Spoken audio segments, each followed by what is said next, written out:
Coming to everybody. Um, Good Friday to all. I mean, not the Good Friday, but a Good Friday. Post game, the first post game Friday morning of the NFL season, and there's a lot of propaganda out in these streets. I see people trying to justify their rankings of different quarterbacks, particular Lamar Jackson, of course, who I thought had a pretty good game despite some flat-ish EPA numbers. I'll get into all of the numbers for the quarterbacks, the adjusted scores on the game, the most impactful plays, maybe my takeaways for how this is going to affect the season, not only from a perspective of where these quarterbacks may end up at the end of the season, but of course where the teams may end up, who's going to win the AFC Championship, who's going to get the number 1 seed, who's going to move on to the Super Bowl and potentially win. All that sort of stuff is more impacted by this game than many other games you'll see during the season. Of course, the leverage gets a little bit higher for all these different things as we get later on, but a win is a win, and a win counts for something right now. Hopefully this isn't too early for people tuning in live. I will take any questions that you have in the YouTube comments, I guess. I don't know what they call them, that you can add over there on the live stream here. It's also streaming on the X, on the old Twitter, and I think I can receive questions from there too, although that seems to be a little bit less of an interactive platform, so I haven't seen it much on here. Getting this out, trying to get this out early, so the podcast will get out early, because when it comes to the weekend, people ignore their podcast feed and trying to like touch grass or do something normal during the weekend. All right, so for those of you who are subscribed to unexpectedpoints.com, no more Substack there in the URL, you would have seen that I came out with my advanced review for this game. Now, this is really probably at least in my opinion, the most valuable thing that I'm doing when it comes to the website. I mean, the power rankings and stuff are important. I'll talk about those in relation to where the market has some of these different games for week 1. The quarterback stuff is pretty interesting. The adjusted quarterback efficiency is really interesting versus what others are doing. But I like these advanced game reviews the best because it really quantifies everything, and it helps put some hard and fast numbers and context around what happened during the games. And it's especially useful if you can also watch the games, and you can do that for all the different island games, at least, to think a little bit further about what the numbers may be missing. My process for watching the games is probably a little bit different than most. I'm just straight up tired being out here on the East Coast a lot with a couple of young kids. I got to get out to different things. So my normal thing is watch the first half. A lot of it I'm skipping through. Like, I'm starting late. I'm starting to watch it after it's already been going on for a while. Filter through the plays, get through quickly just to watch the plays, so I don't get a lot of the commentary. I don't get a lot of the replays unless I think it's really necessary to see the replays. I don't follow along on Twitter at the same time, so I'm not getting the reactions to what's happening in these games. And then go to sleep after the first half most of the time. Get up early the next day. I think I was up at about 5:30 this morning, and watch the rest of the game on skipping through everything while calculating out all the different stats, putting together all the different visualizations, making sure all that code is not broken to do all that sort of stuff, and starting to write up. Now I'm taking notes as I'm watching the game, but the keys here are not getting a lot of commentary from Collinsworth or Tirico when he's jumping in there, not seeing people's reactions on Twitter, just focusing on what I'm seeing, and then what with my eyeballs when I'm watching the plays themselves, and then what I'm seeing also via the numbers. Now, when you watch this in a sped up sort of fashion, it has less tension and less drama to it also. So there might also be a factor where I'm looking at it more of a cold and calculating way as I'm going through this, which, maybe isn't the best way to do it. You want to enjoy yourself. But I still think at the same time, it leaves me with a little bit of a different impression, which may be more accurate. I'm not sure or not.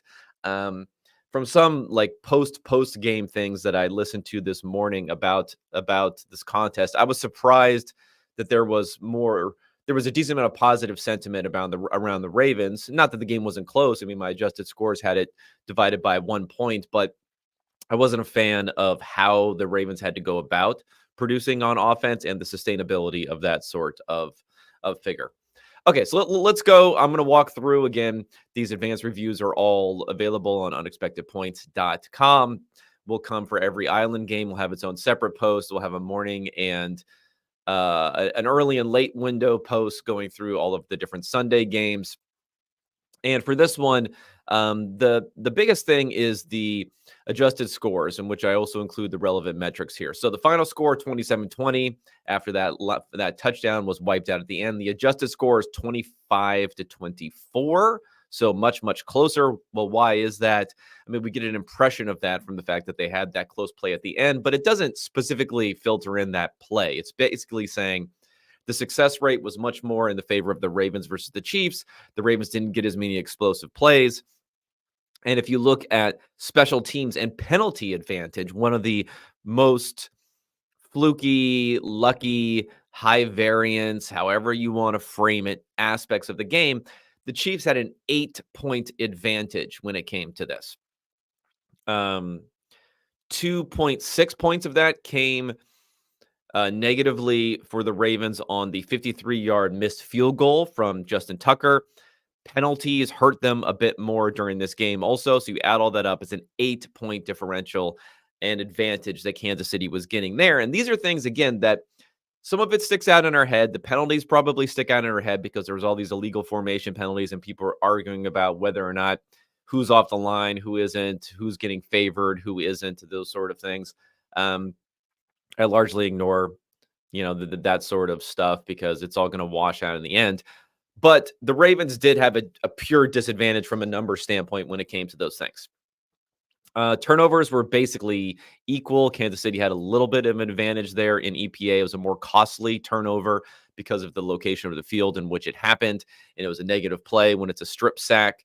So KC had a slight advantage there in turnovers, and third and fourth down advantage as far as how often they were able to generate EPA on those plays, because third and fourth down, a handful of extra conversions can make a huge difference in your numbers. Those were about equal in this one. They both teams were good, not great when it came to converting those first downs. But when we go into also pass rate versus expectation, Kansas City was over expectation by about 5%, and the Ravens were under expectation, but the Ravens actually passed it a lot more than Kansas City did, over 70% versus a little bit over 60% for Kansas City, because the expectation was much lower for the Chiefs because they were winning most of the game. And in fact, if you look at the win probability as the time goes on in the game, many of you may disagree with how substantial it was, but it can flip pretty quickly at the end of games for Kansas City this entire time. But this is another thing that's kind of been intuitively programmed into my brain when I watch these games, is that a team, particularly a team at home, who's up by just a touchdown or is up by 10 points in the second half, and you wouldn't think it's that significant, is actually very, very, very substantial in terms of win probability. I mean, for a good portion of the third quarter and a lot of the fourth quarter, Kansas City was in the range of 90-ish, a little bit lower than that win probability, where obviously the Ravens were still in it. Things went well for them at the end of the game to get them potentially to score that last touchdown. But we have to factor in that, like, even if they score that last touchdown, you still have a 2-point conversion. I believe they were going to run where it's a 50-50 shot. Or if you go to overtime, it's probably below a 50-50 shot. So that's factored into it. And the fact that even when a team is down by one score, implicit in being down by one score is you score, you tie the game, you give the ball back to the other team normally, unless it's right at the very, very end of the game. So that's why it puts you at a more of a disadvantage than you might think when it comes to these win probability calculators, in Kansas City looking so strong in this game. Again, the Ravens still would have needed not only to get that touchdown, but to get the 2-point conversion to win. Just tying the game or just having a chance to win the game is not the goal there. Um, if we go down to breaking down the teams and we split it out by run pass, this is where really the contrasts come in. Where the overall Chiefs' success rate is much lower than the Ravens, but if you split it up, the Ravens were vastly successful running the ball and were about 50% success rate passing the ball with a lot less upside. I mean, they had the big play near to Isaiah Likely, the big touchdown there, but just generally like low upside type of passing offense for the Ravens. So I thought that was discouraging. Whereas Kansas City had the high success rate passing and just an awful success rate running the ball. This is really what held them down. 24% success rate running the ball versus 56 passing. And if you look at the EPA per play, they were losing 0.15 expected points every single time that they ran a design run, when they were gaining 0.4 expected points every single time they dropped back to pass. And that includes the interception from Patrick Mahomes. So they were in the 90th percentile for efficiency passing, only about the 37th percentile running. You combine those together, they had a much better efficiency overall. So I think that the success rates are a little bit deceiving in this game just because the Ravens offense, the passing offense, had such low upside a lot of the time, but they were getting successful plays out of scrambles and things like that, which are technically drop back plays. So they fall into the pass category. But the reality is Lamar Jackson was running in order to get these sorts of things. Good first game when it comes to Mahomes. And if we're talking already about, whether or not he could be the MVP this season, 0.42 EPA per play, which is outstanding. I mean, that's a number that is going to be above most likely the seasonal average for whoever wins the MVP this year. Had a completion percentage over expected, despite a couple of drops, at least a couple of drops. These drops do not factor into my numbers here because I don't have them confirmed in my numbers, but we saw them. Some drops in this game, and he lost 3.8 EPA on the interception. So even with that, netting that out, pretty good numbers for him in this one. The Chiefs' offense was well balanced, I thought, and I think they threw the ball down the field, which they were not able to do much last season. They got speed from Worthy, which I think is great for them. They didn't even have Marquise Brown, so that's going to be another option there. And Kelsey was available, but this is going to be more of his role, is to help convert some third downs, roam over the middle of the field when he can, but he's not going to be the target hog. And they probably don't want him to be the target hog to have a truly healthy, high efficiency offense here. But he did gain 3.5 EPA on 4 targets, and especially a 3rd and 12 conversion that Mahomes avoided a sack and found him downfield was a very impressive play. Rashee Rice was the other guy, 4.2 EPA on 9 targets. And they had a number of other guys. They had 4 other receivers who had positive EPA in this game when they were targeted. So spread the ball out really well. What's interesting about the drops is that actually, I'll just bring it up. There's a study that Michael Lopez of the NFL, the director of analytics of the NFL, he's done, where it looks at drop rates depending upon whether it's morning, late afternoon, or night in different locations, and whether it's due to the receivers being there or there's really something to it. And I think there might be something to it. Kansas City, over a 10% drop rate in night games in Kansas City from 2016 to week 12 of 2023 is when this study was run. So that's just a massive number. When you think the average NFL drop rate is around, 6.6%, 6.7%, it's well over 10%. And we saw those drops here. We also saw a defensive drop where the Kansas City Chiefs if these guys could catch the ball, they wouldn't be defensive backs. They'd be wide receivers, but a deep play down the middle that should have ended up being an interception that wasn't. So if you factor in all those drops, you probably get a little bit better number than just a 1-point advantage on the adjusted score for Kansas City. And those drops will be factored into the dropped interception. Negatively will be factored into Lamar Jackson's numbers in my adjusted quarterback efficiency, and the drops by the Kansas City receivers will be factored in positively for Patrick Mahomes. Okay, as we go back to the numbers here, I mean, you kind of got to just look at volume. 64 plays for Lamar Jackson. 10 scrambles are included in there and 7 designed runs. That's just too much. I'm sorry. Way too many. 41 pass attempts. Um, there's just a lot going on, and this is, obviously some of them are netted out also, which are included in that 64 number due to penalty that don't even show up in the 41 pass attempts there. I mean, like, I get he didn't have a ton of time. He faced some quick pressure, but they got to figure out how to scheme some things up rather than just him running constantly. I mean, the question is how much of this is game plan versus how much of this was Lamar Jackson, I think, putting a lot of weight on his shoulders when it comes to this game and the inability to break through Kansas City and get to the Super Bowl, with Kansas City going to the Super Bowl every single year. I think he really felt the pressure on this and was probably willing to risk his body a little bit more and make those positive plays on the ground, which, in total for his rushing and his scrambling, we got 4.3 EPA out of that. But you just can't generate the type of EPA scrambling as you can passing the ball. I mean, Patrick Mahomes had 19.4 EPA passing the ball when you don't count his interception. So, you take the interception out of there and a sack out of there, and it gets a little bit lower. But you know what I mean? You just can't generate that type of efficiency when you're relying on scrambling and short passes. I mean, 20% of the time, the ball was not leaving Lamar Jackson's hands when he was dropping back to pass. That's not good. And that's without only taking one sack, that one strip sack. This is something where if you watch the game, you weren't going to be fooled by this. But if you just looked at the numbers, you might be fooled by the fact that the average depth of target, Jackson actually ended up with a higher average depth of target than Mahomes, 6.5 yards to 5.9 yards.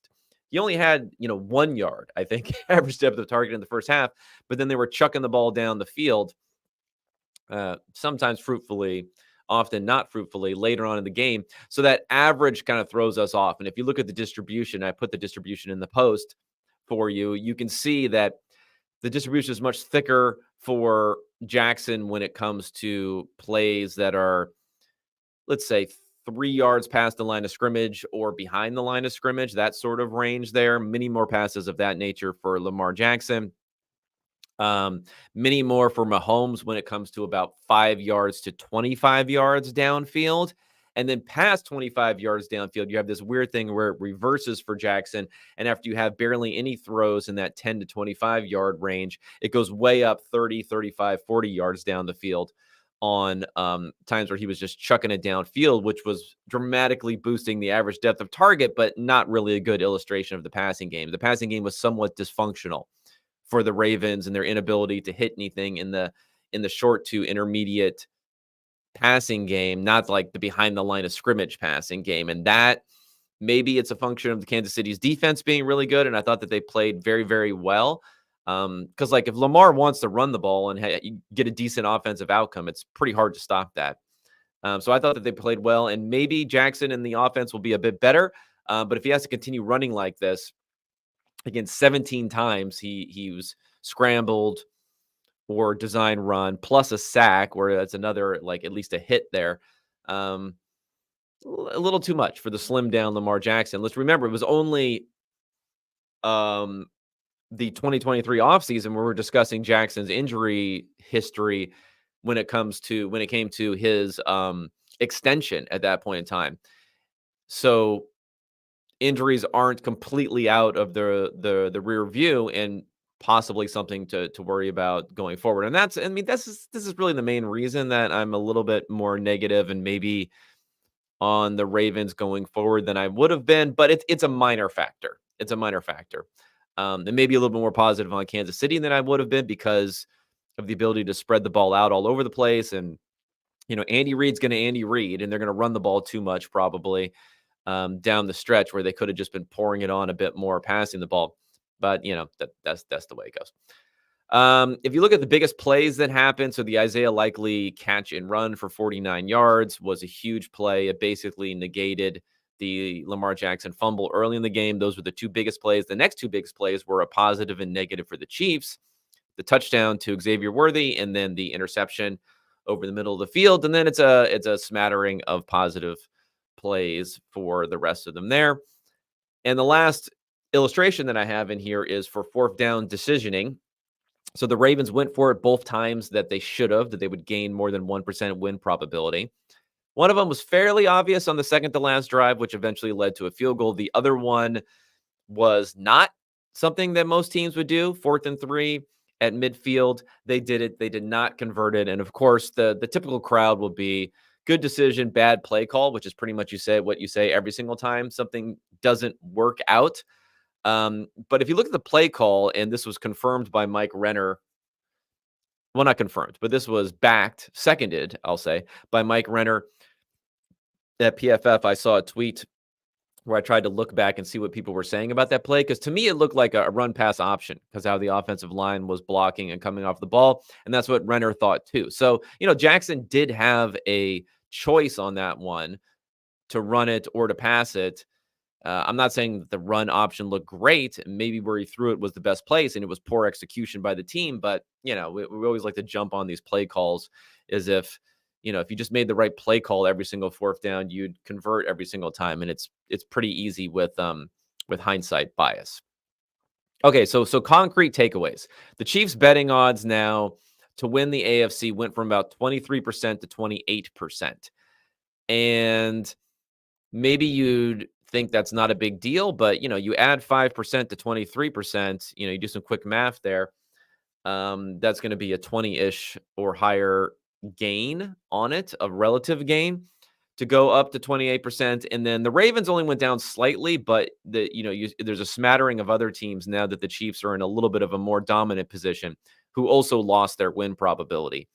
And for the exact, number one seeding issue, that's where it's most significant in this game, because now between Kansas City, not only do they have the 1-game lead over the Ravens, but they de facto have a 2-game lead over the Ravens because they have the head-to-head win, and they're not going to face each other again during the regular season. So the Ravens are going to have a 1-game lead on Kansas City at the end of the season in order to get the number 1 seed. Whereas if they have tied records at the end of the season, Kansas City will get the number 1 seed. So that's the most significant thing there. But just to reiterate, I think it's more sustainable what the Chiefs did in this game versus what the Ravens did, and that's a little bit of a problem. But we didn't learn a ton about either one of these teams in this matchup where I would radically change how I'm viewing them. Maybe most significantly, from a perspective of my pocketbook and what's going on with my bet with Josh Hermsmeyer as to whether or not the over-under would be 40% on kickoffs, which would go up from the low 20s the year before as far as the return rate on these kickoffs. In this particular game, 9 of 11 kicks were touchbacks. So that's about 82%. So that's less than 20% returned. But the Chiefs have no interest, it appears, in these new kickoff rules, and they're just blasting it through the end zone, which, if you look at their 2023 numbers, they were one of the, I think, the top 5 teams in touchback rate. So that's kind of their thing. The Ravens look like they were trying to induce returns a couple of different times. One of those times, Tucker got it right down on the goal line, and then there was a holding call, which brought a kick that was taken out to the 29 back to the 19. Another time, it was returned to the 33. So, yeah, if you get rid of the holding call, and you say, oh, they got it out to the 30 and the 33, well, you could just do the 30 with touchbacks and not have the outlier risk of a touchdown. Yeah, maybe I'm not looking good here. Maybe the NFL's not even going to get a higher return rate than they were last season. But it's one game. It's good weather. It's easy to kick it long. It's Kansas City, who doesn't like touchbacks. So I'm not gonna bury myself on this kickoff return bet with Hermsmeyer so far. But he's in the lead after one game into the season. As far as what else we're going to think about when it comes to this game, Isaiah Likely versus Mark Andrews. I see this as a question here in the chat. I don't know, man. I mean, it was funny how they were highlighting Likely all offseason. Harbaugh had some coach speak stuff highlighting Isaiah Likely. They had Isaiah Likely on one of their promotional graphics, and someone pointed that out. How like, aha, they're telling us something. I don't know, man. I I don't know if I believe that. I mean, I think it'll be more split out, but to say that it'll be split between the two of them is probably more of a factor between Andrews and Likely than we would have assumed in the past. This is a question from Patrick Crocker. Did Lamar do anything on time and rhythm as schemed, or was it all sandlot? I mean, he did some, but this on time and scheme stuff, a lot of it we're talking about behind the line of scrimmage. I mean, it's just the ball's out of his hand quickly. Like, what are we doing here? Um, I get it. There was pressure, but he only took the one sack. Now it was a very bad sack, and it wasn't like it was just a rookie getting beaten quickly by Chris Jones on that one. So I don't know. Yeah, I mean, even the Isaiah Likely big touchdown, that was Lamar running around a bit, tossing it up in a way where it wasn't a jump ball, but it was one where Likely had much better tracking than the DB, and then he ran around a while and got into the end zone. Is kind of an unlikely sort of situation. So yeah, I think that's a little bit of the problem for me. But Kansas City's got a good defense, so maybe the fact that they held the Ravens down in that regard is a little bit troubling. Derrick Henry looked good when they could get him the ball. And again, if they're in a better game script situations going forward, there's going to be a lot more of that. They passed it 70% of the time in this game, but their expected pass rate was even higher. So just a poor game script situation for a team that probably wants to run the ball a bit more. Let's say question from Trevor here. Have you considered weighing this by game situation, something like AY over expected based on clock, score, timeouts, etc.? I mean, I have some of that into the formula. I do negate stuff that's like blowout, but it's more of a binary negating the blowout with a little bit of a gradation to it than it is weighting every single play by what's going on in that sort of way. Another question from Trevor here.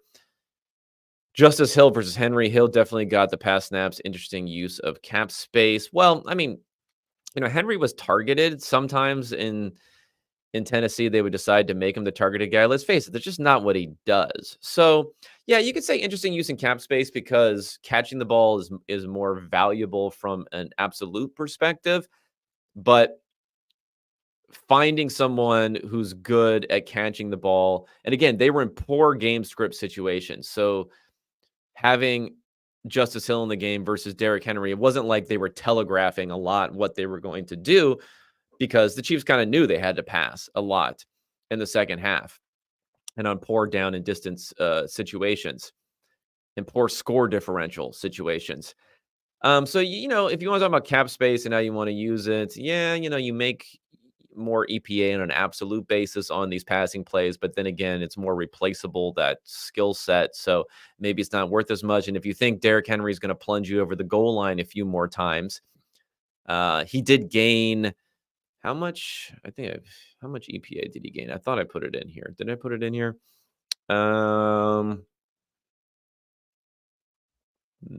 Derrick Henry, 13 design runs for plus 2.2 EPA, 62% success rate. So maybe you could look at that and say, hey, if we get results like that, it's not on an absolute basis like fantastic productivity to get 2.2 EPA out of 13 plays. I mean, it's not bad at all.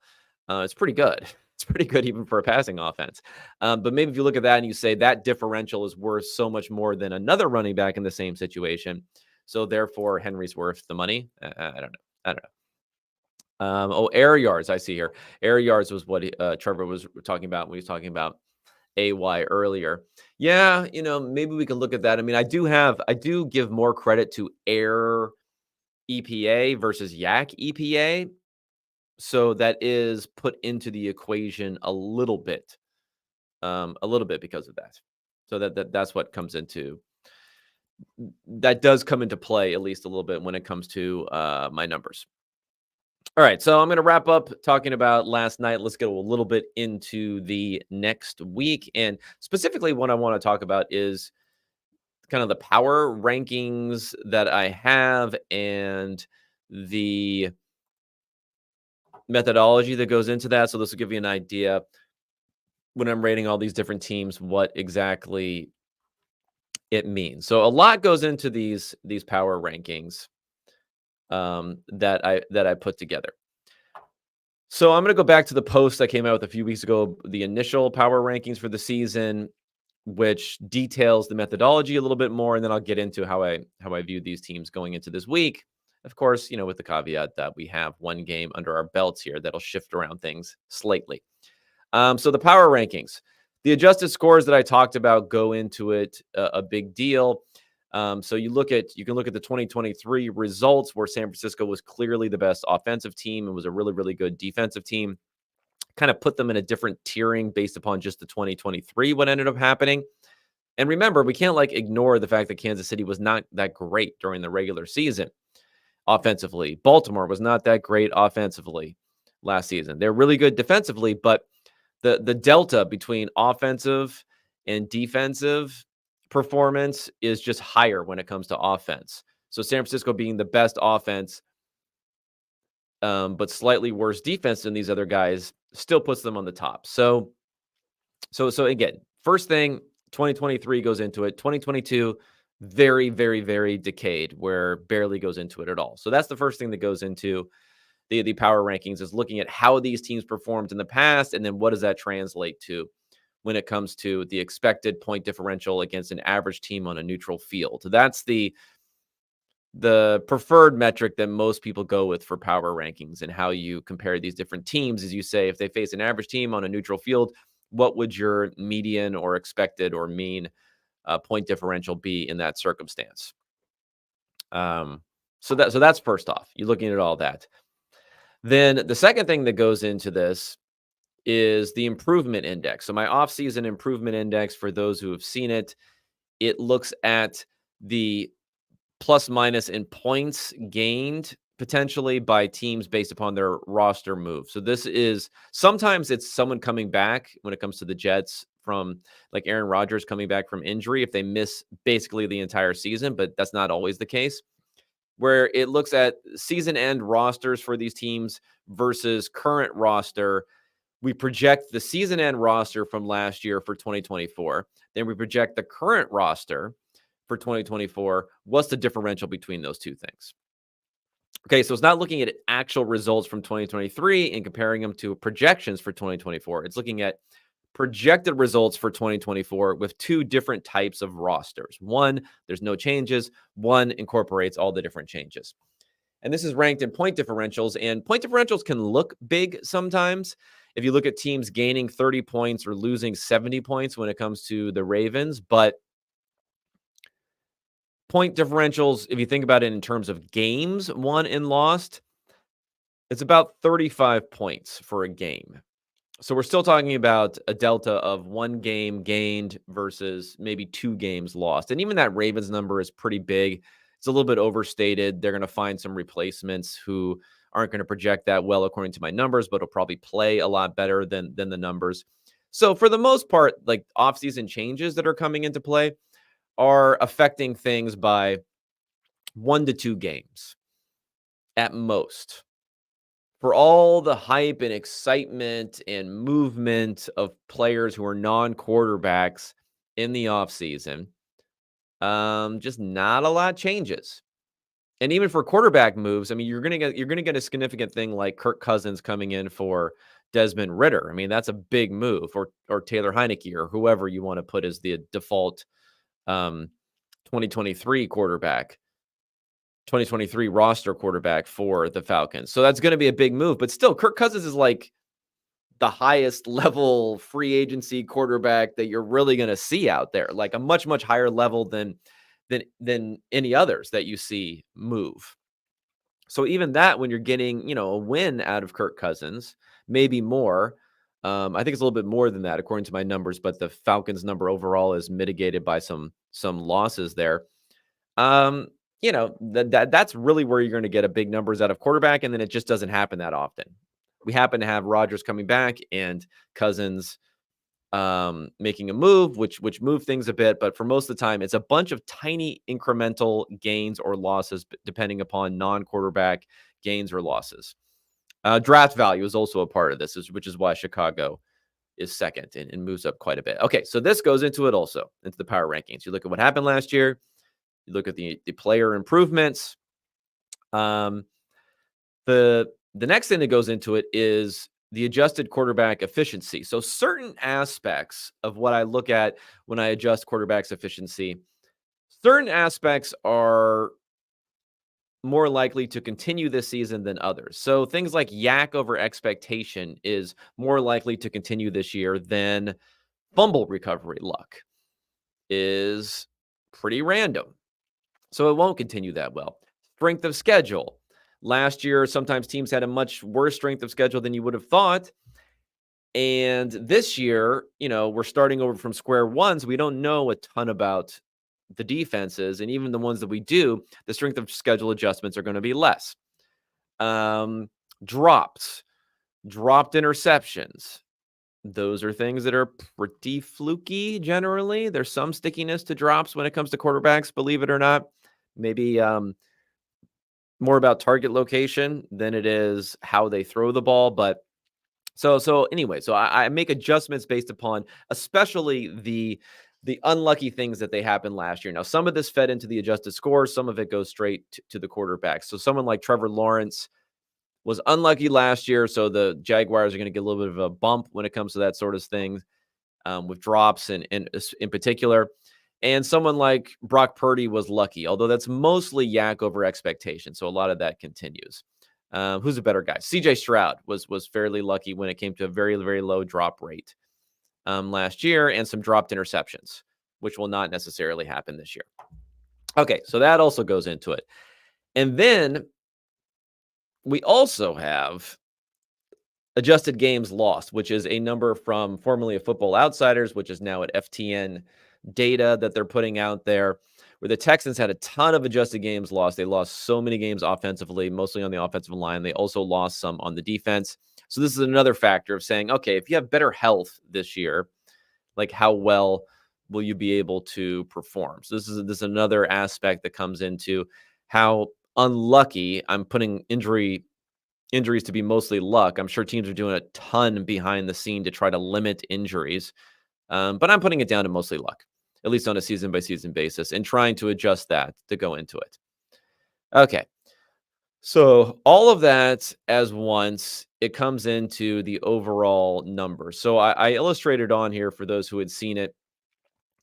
My number for projected score differential against an average team on a neutral field versus the market-derived number, the betting market-derived number, looking at the betting lines that are available for the first 2 weeks of the NFL season. So I have San Francisco number one, just like the betting markets do, almost exactly aligned. I have Kansas City number two, slightly lower than the betting markets. Maybe the betting markets were correct on this. They seemed to perform pretty well last night, at least offensively. I have the Lions a little bit better than the betting markets at number three. I have the Ravens a decent amount worse than the betting markets at number four. That would be flipped for them. And as you go further and further down, you'll see the Bengals I have quite a bit lower than the betting markets. I also have the Eagles, the Cowboys, the Texans, and the Jets a bit lower. So generally, I just see fewer teams being having confidence, and fewer of these teams outside of some of the top teams. And then if you go to the other side, I'm less confident that a lot of these teams are bad that are on the bottom side of things. Just generally, my numbers have less of a dispersion than the betting markets. Maybe I'm wrong. I mean, the betting markets probably know something, but I can't get that confident pre-week one in these teams, and maybe my numbers are off because of that. But more of my teams cluster around being average-ish than they do for the betting markets. So how does that play into what we're going to see for this weekend? Well, I could go ahead and take those numbers, compare them to um, the betting numbers that we have for this week and get some idea. Now, again, this is for entertainment purposes only. I'm not making bets other than rare occasion if I feel like doing, spicing things up slightly based upon these numbers. So no one else should necessarily take them so seriously. And of course, you'd want to make any contextual adjustments on here. I'm putting in 1.5 for home field advantage. I'm making that universal. I'm not changing that depending upon where the location is, although there's an argument that certain home fields are more advantageous than others. But 1.5 is basically what the research that Mike Lopez and Tom Bliss put together says for the NFL.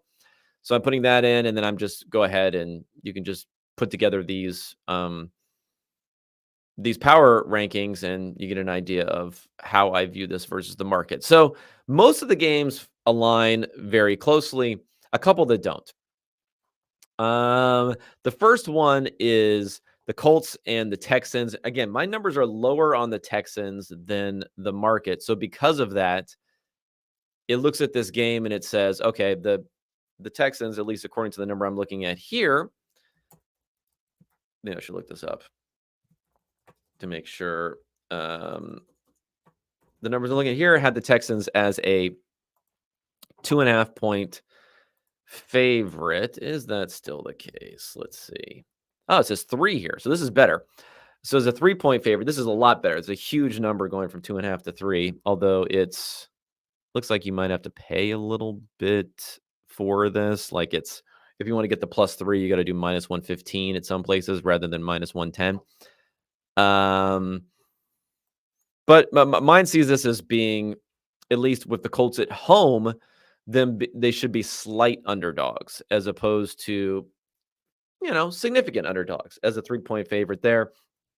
And this is mostly looking at Houston and saying their performance was based on a lower pass rate, but high variance, big play ish sort of offense, plus the low drop rate, plus the dropped interceptions, plus the fumble recovery luck. So there were a lot of like tailwind that they had there. Now they're going to be a little bit better because of the injury stuff. You assume CJ Stroud is going to take a step forward as a second year quarterback. Maybe I don't have enough of that put into my numbers, but when you perform that well as a rookie, I can't give you too much of a boost going into your second year. It's possible, a lot of people, you think he's second or third in MVP odds this year. I think he's second in the odds of leading the NFL in passing yards. I don't like that bet. I'd want to like see the volume first before I believe it. But if their defense is worse, maybe he'll be throwing it more this year. So I guess I'm just maintaining at least a little bit of skepticism for the Texans and CJ Stroud until I see it for a second season. Whereas I think the market is pricing in that they're basically the team they were last year, maybe a little bit better with CJ Stroud coming forward. And I guess I kind of think the Colts are fairly deep. I don't know about Anthony Richardson, but you can at least run the ball, right? Unless they're scared of injury there, which might keep it a little bit close. So that's one game that jumps out. Another one, and this one I'm not highly confident in, but the Titans at +4. And a lot of these games kind of move against my numbers. So maybe that's not the greatest sign. But where's this one at right now? Still +4. So +4 at the Bears. My numbers look at rookie quarterbacks and have them as being slightly worse in the first week of the season than what you would expect for their average play over the course of the season. And also, my numbers are going to vary a lot depending upon what evidence we get from quarterbacks over these first couple of weeks. So there's just, more margin for we don't know who Caleb Williams is at this point before we're giving him 4 points at home. And, Chicago had a really great defense second half of last year, but we'll see how defensive performance sustains year over year. So a little bit more skepticism there, although Williams, you can make the argument that he's better than your average, even number one overall quarterback, and should be given some more credit because of that. So that's another one. somewhat interesting. Um, the last one, and this is I'm low on the Commanders, the local team here for me, hanging out in Montgomery County, Maryland. I'm low on the Commanders, which puts them as a 3-point dog, and I really wish that was more. That was 3.5 now, so, I don't know if I like it that much anymore. Well, that one actually moved in my favor. I was saying I like the Bucks at 3, now they're up to 3.5 against the Commanders, so that'd be another one, and if you wanna be a Geno hater, which everyone's calling me because I have low numbers on him, my numbers are lower on him. If you wanna be a Geno hater and Geno versus Bo Nix, there can't be a better combination of, like, quarterback film hipsters loving one guy and hating another guy. Um, if you want to take Knicks and get that 6 points, it looks like it's down to 5.5 in some places. So that's also kind of moving towards my number. If you wanted to take the 6 points and go with the Broncos, that's another one that looks at least somewhat interesting. But the more interesting thing is to dig in, go to unexpectedpoints.com, dig into some of the numbers there, and you can figure out how these power rankings work and how they're going to move going forward. All right, let's see if we got anything else here on the Q&A that I need to do. Okay. Dustin Willis, when do we get some fantasy point projections from you? I mean, if I ever need to pull that lever in order to get some more subs and get some more revenue in here because people love the fantasy football stuff, maybe I'll do so. Not worth the grind for me at this point. So maybe I'll get that going though in the future if I need to. Does Bengals improvement index include Burrow or Browning for 2023? I mean, it includes Burrow being there at the end of the season and on the roster. So they don't get a big bump for him. Burrow played actually more than I kind of remember. I think it's just because they struggled at the beginning of the season. We're out of playoff contention fairly early. But again, we're not like contrasting 2023 performance to 2024 performance, which would include a lot of Browning. We're looking at the roster at the end of 2023, where you're assuming Burrow is the starter, and then you're also assuming Burrow is the starter in 2024. So it's mostly Burrow vis-a-vis Burrow. Camden Caps here asks, what was the EPA on Ravens play action passes? Did they miss an opportunity here or not? Can I get, let's see. Can I get play action only? Do we have play action? Let's see. I don't know if we have play action in the data that I have. I don't think we have it. I mean, we can have it eventually um for the PFF data eventually, but I don't think it's part of the data that I have here. So unfortunately, I don't have the play action numbers. But again, they weren't able to do a lot of play action because they were losing, and then it was obvious that they were running. So like, there's not much value. You could just fake a play action, even though everyone knows you got to pass the ball to come back on those last several drives when you're down by too much. Okay. What's the biggest factor in your being down on the Bengals versus the market? I think it's a combination of two different things. One is maybe being a little bit lower on Burrow than some others. I mean, and just by straight EPA numbers, he hasn't been as great as his reputation. He's been a guy who's been in that 5 to 10 sort of range for efficiency with some playoff runs, which have vastly boosted his reputation, where the defense played pretty well during those playoff runs, and the kicking game was pretty good, especially during their Super Bowl run. McPherson made a lot of different field goals there, so maybe there's a bit of a differential there. I think aesthetically, people like what he does aesthetically, maybe a little bit more than what the numbers say, and the truth may lie somewhere between those two things. So I think that's part of it.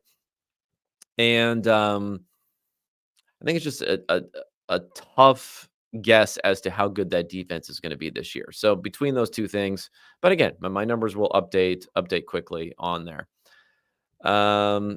This is Patrick Crocker again. Does quality of offensive line play calling scheme, if that can even be quantified, matter enough to affect these metrics meaningfully, or is high war roster improvement just king? Yeah, no, the scheme stuff does not come into it. I do have projections for how often I think teams are going to throw the ball versus expectation, and that goes by the play caller, combination of play caller and quarterback. I think those the two factors that go into it. Um, like if you have Peyton Manning on your team, you're throwing it at a high rate, or Patrick Mahomes, no matter who the offensive coordinator is, offensive coordinator has a bigger effect on maybe some of the other guys, and vice versa. If you have um, particular quarterbacks, you may want to just run and play action with them a bit more than you would throw the ball. So that comes into it, but no, scheming things above that stuff, not really at all.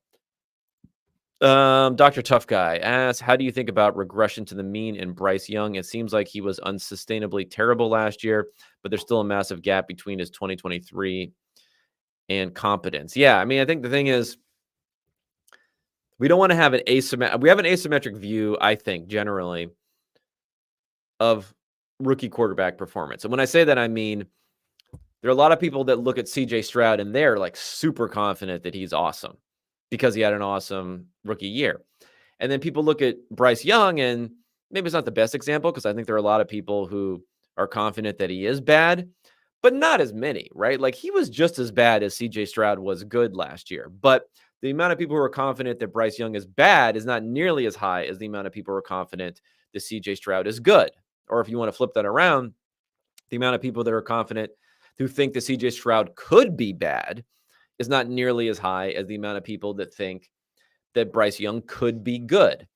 I tend to think that the truth lies closer to rookie performance being the best, being pretty close to how these guys are going to be in the future.